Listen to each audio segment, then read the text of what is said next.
It's 2:47 a.m., and you are sitting in a pitch-black room. In front of you, dozens of camera angles flicker across a wall of monitors.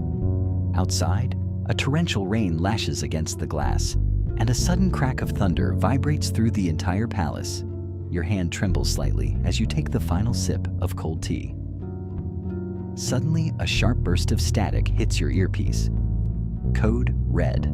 Target movement. You bolt upright, eyes locking onto the monitors. This isn't just a job. You are protecting the one man the entire world wants dead. Your task is to keep him breathing, even if every person on the planet wants him in the ground.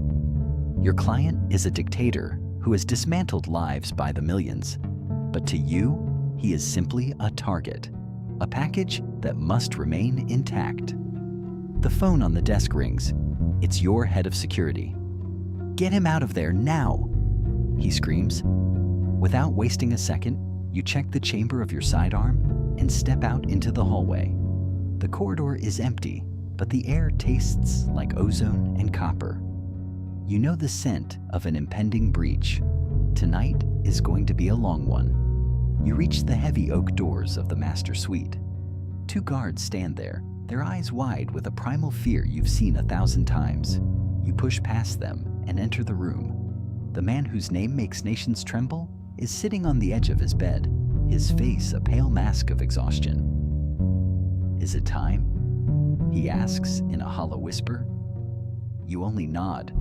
You haul him to his feet and lead him toward the rear service exit. This path belongs only to you.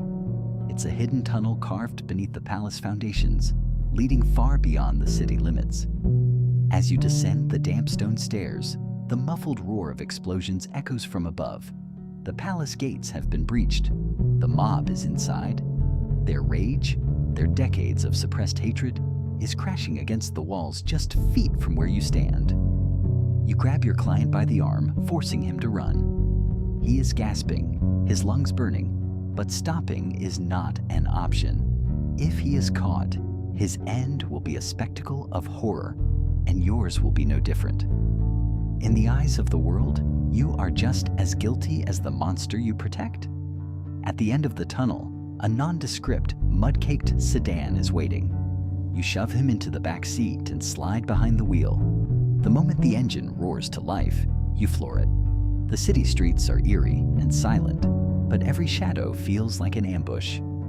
You know every checkpoint will be looking for a luxury motorcade, so you've already discarded that plan. You navigate through the mental map of the city's veins, the alleys, the industrial zones, the forgotten shortcuts. You pull up in front of a derelict warehouse. "Why are we stopping?" the client asks, his voice cracking. "We're switching vehicles," you reply, your tone like ice. You had staged an old rusted delivery truck here weeks ago for this exact scenario. You quickly change your clothes, throwing on a grease-stained jacket to look like a common laborer. With the client hidden under a tarp in the back, you head back out. You pass several military patrols and police cordons, but no one spares a glance for a broken-down truck. Your heart is hammering against your ribs, yet your face remains a mask of absolute calm. This is the training. Suppress the soul. Focus on the mission. The sky begins to bleed a pale gray as dawn approaches. You've reached the border. This is the most dangerous threshold. Security is suffocating, and every vehicle is being stripped to the frame. You glance back at your client. He has fallen into a light sleep.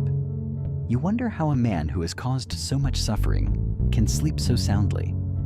The thought crosses your mind like a ghost, but you push it away. Your job isn't to judge, it is to shield. You pull up to the checkpoint. An officer approaches, tapping the glass with a heavy flashlight.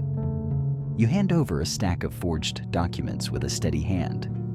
The officer leans in, shining his light into the cabin and then toward the back. Your breath hitches. He lingers on the client's face for a second too long. "Who is this?" he demands. "My sick father," you say, your voice flat and weary. "I'm taking him to the city for treatment." The officer stares at you, his eyes searching yours for a flinch. Finally, he slaps the door and signals you through. You cross the line. As the tires hit the pavement of a new country, a brief sense of relief washes over you. But you know it's a lie. Enemies are everywhere. You drive toward a safe house nestled deep in a remote mountain range. Once inside, the client collapses into a chair. He is safe, for now. But you know this cycle will never truly break.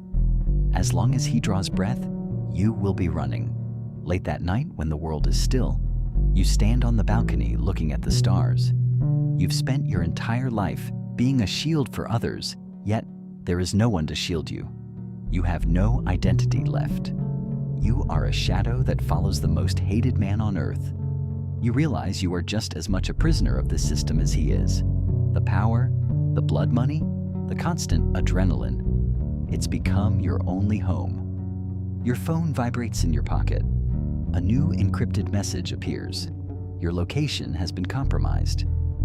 You take a deep breath and walk back inside the room. "Get up," you say, shaking the client awake.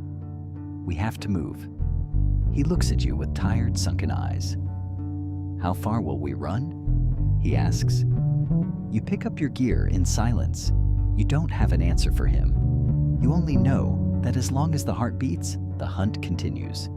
The system never lets you leave, and you've forgotten how to try.